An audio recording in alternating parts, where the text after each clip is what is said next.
Учениците и полициските службеници во заедничка патрола се увидуваа грешките кои ги прават учесниците во сообраќајот.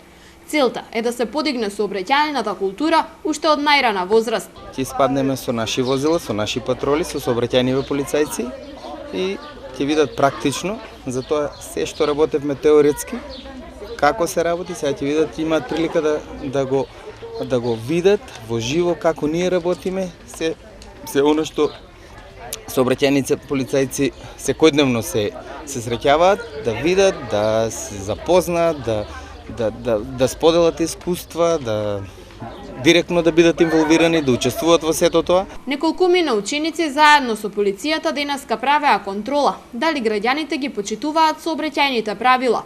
Во следниот период тие ќе вршат дисеминација за своите врсници. Денеска се реализира последната фаза од проектот Безбедност во сообраќајот, меѓутоа не и последна фаза во училиштата каде што ќе вршат дисеминација на своите другарчиња и преку статистички податоци тие ќе ги известуваат што се забележале на теренот и какви активности биле спроведени.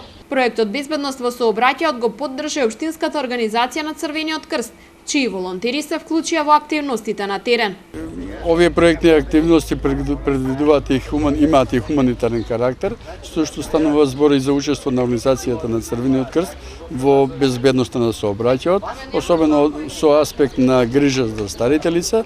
Од тие причини меѓу младите, меѓу овие волонтери се вклучени и млади волонтери на Црвениот крст, кои што ќе бидат заедно денеска на терен со останатите учесници и ќе притекнуваат во помош особено на старите лица при преминување преку улица. Надлежните очекуваат дека во скоро време реализацијата на овој проект ќе ги даде очекуваните резултати.